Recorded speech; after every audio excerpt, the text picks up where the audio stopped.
Si vous avez 50, 80 ou même 120 pages de romans que vous avez écrits mais qui sont abandonnés dans un dossier au fin fond de votre ordinateur, eh bien ce que je vais vous dire va peut-être vous parler. En fait, je vois beaucoup de personnes qui commencent un roman mais qui ne le terminent jamais. Et en fait, la plupart du temps, ces personnes me disent, en fait, c'est juste parce que je suis pas assez bon ou c'est parce que j'ai pas assez de talent.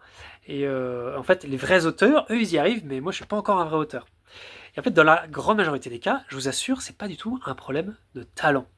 En fait, si vous abandonnez parce que vous pensez que vous n'avez pas assez de talent, vous abandonnez vraiment pour la mauvaise raison. Et dans cette vidéo, j'aimerais justement prendre le temps de vous montrer pourquoi la plupart des gens bloquent dans l'écriture de leur roman et surtout ce qui fait concrètement la différence entre ceux qui bloquent et ceux qui arrivent à aller jusqu'au bout de l'écriture de leur manuscrit. Alors, pour ça, on va commencer par parler du faux coupable, c'est-à-dire le talent. En fait, le talent, je vous assure, c'est un truc qui existe, bien sûr. Il y a certaines personnes qui ont vraiment une facilité très naturelle à écrire de belles phrases, à faire des dialogues vraiment vivants, à avoir des belles descriptions bien immersives. Mais en fait, il y a quand même quelque chose à dire. C'est-à-dire que le talent, ça fait commencer un roman, mais ça ne le fait presque jamais finir.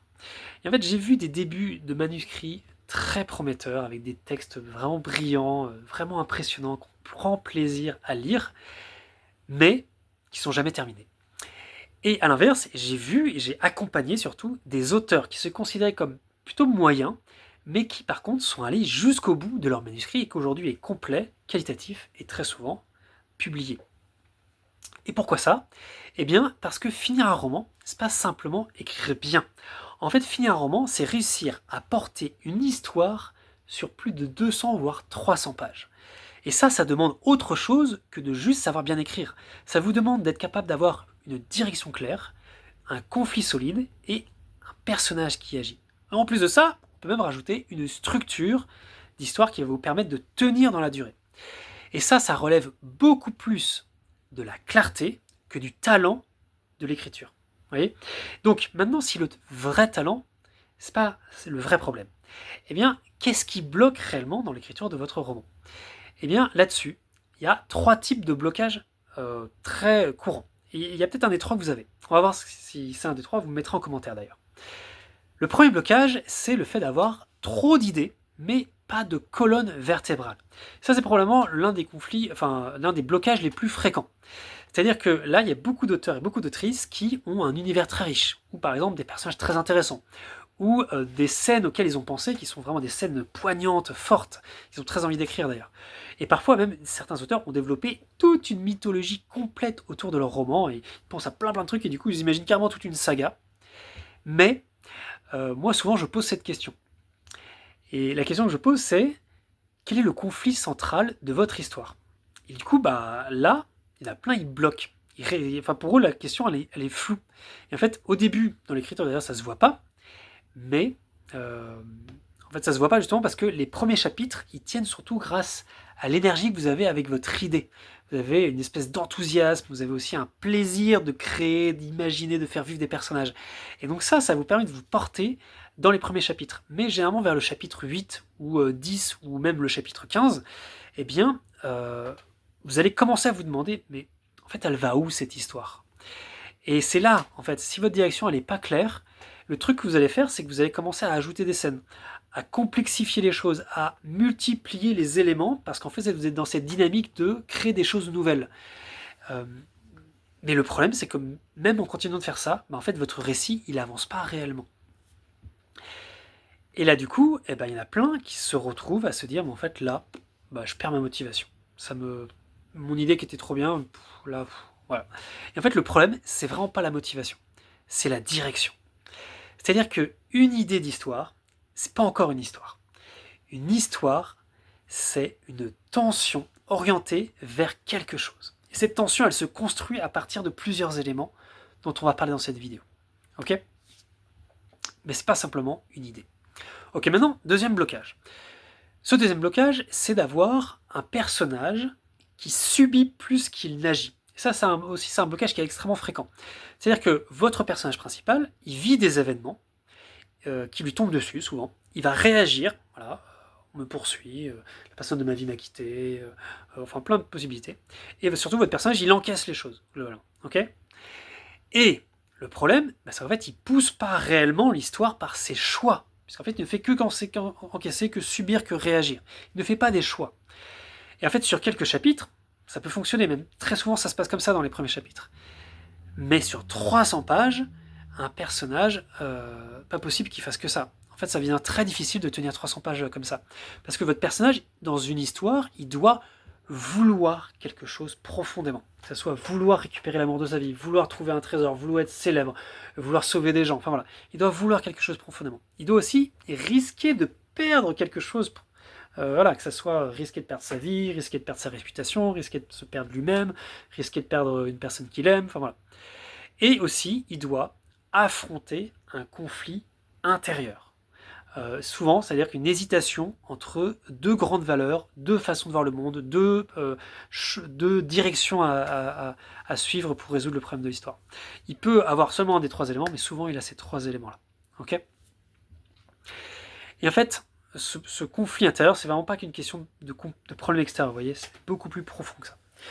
Et très souvent, en fait, les auteurs me disent, mais en fait, moi, j'arrive pas à créer de la tension.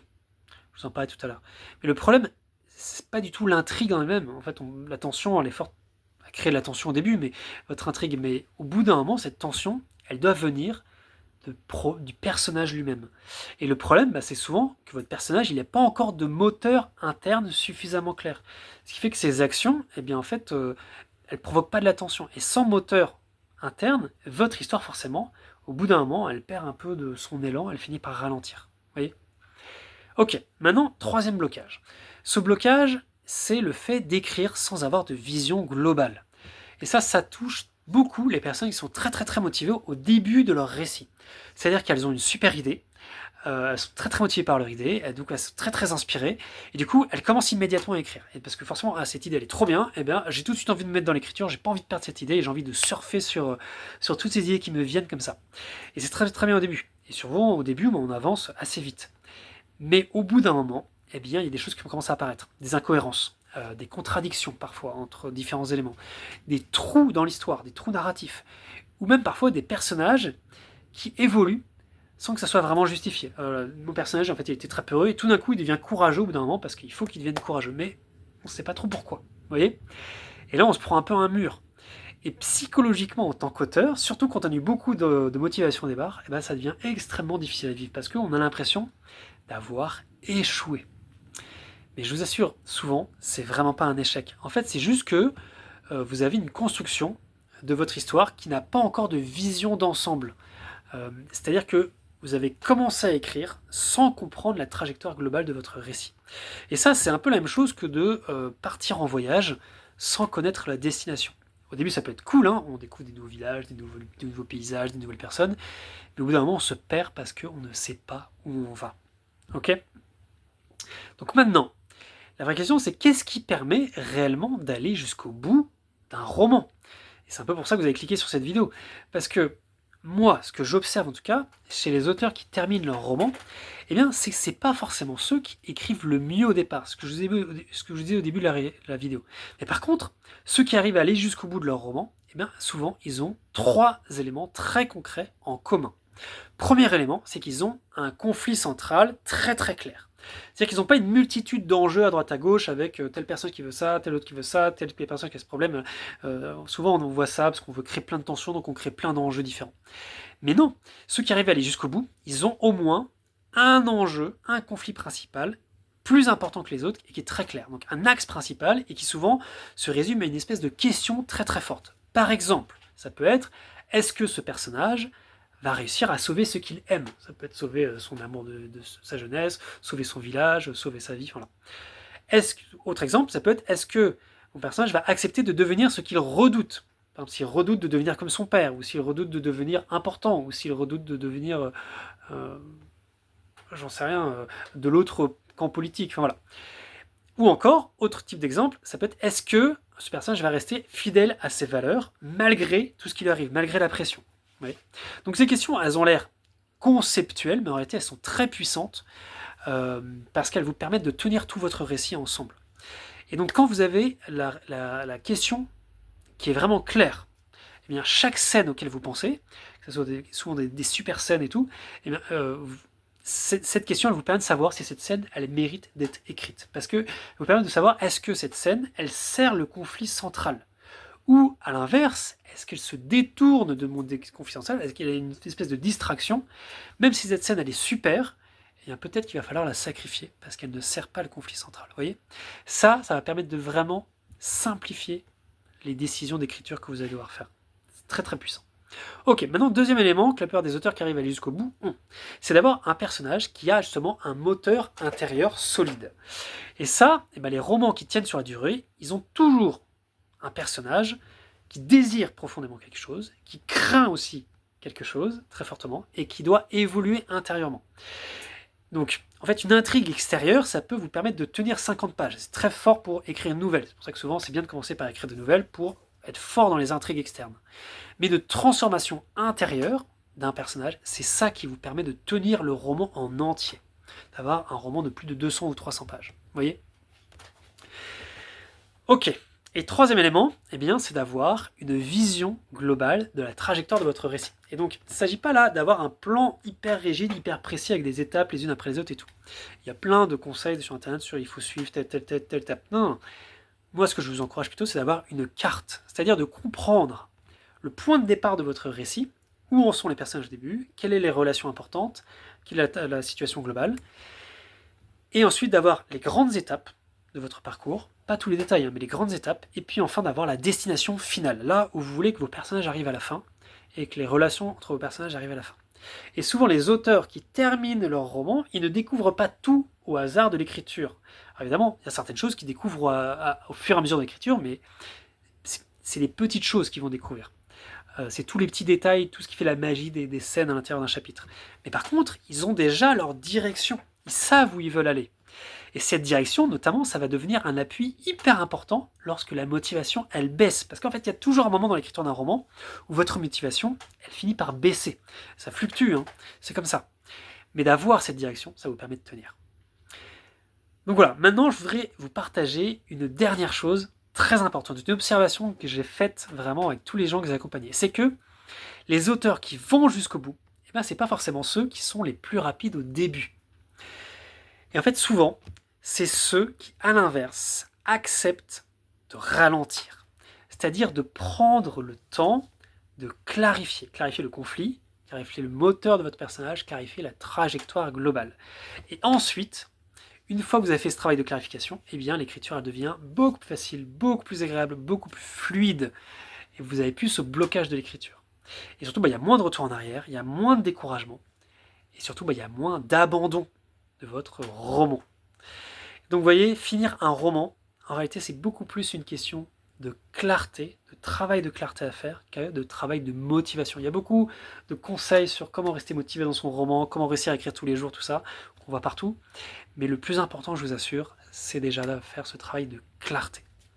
Et donc justement, pour réussir à faire ce travail de clarté, si vous bloquez aujourd'hui sur ça, sur le côté flou, eh bien, déjà, ça ne signifie pas que vous n'êtes pas assez bon. Ça signifie qu'il reste du flou à clarifier, notamment par rapport à votre conflit, à votre personnage, à votre direction.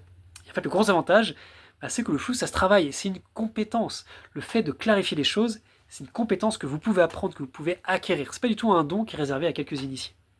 Évidemment, c'est un truc qu'avec l'expérience, vous finirez par avoir. Mais au début, vraiment, c'est quelque chose qu'il faut apprendre. Ok ? C'est comme savoir bien écrire. Il y a des choses à faut apprendre l'orthographe, il faut apprendre la grammaire, il faut apprendre certaines tours de phrases, il faut passer du temps à lire. Eh bien, pour écrire un roman, il faut apprendre à clarifier. Et donc, pour vous aider à faire ça, je vous ai fait une petite fiche avec une dizaine de questions. C'est une fiche qui est complètement gratuite. Elle est à télécharger dans le lien en description de cette vidéo. Et cette fiche, elle vous permet de tester votre idée de roman, de savoir est-ce que le conflit auquel vous avez pensé il est suffisamment solide, est-ce que votre personnage il a un véritable moteur, et surtout est-ce que l'histoire elle peut tenir sur la durée.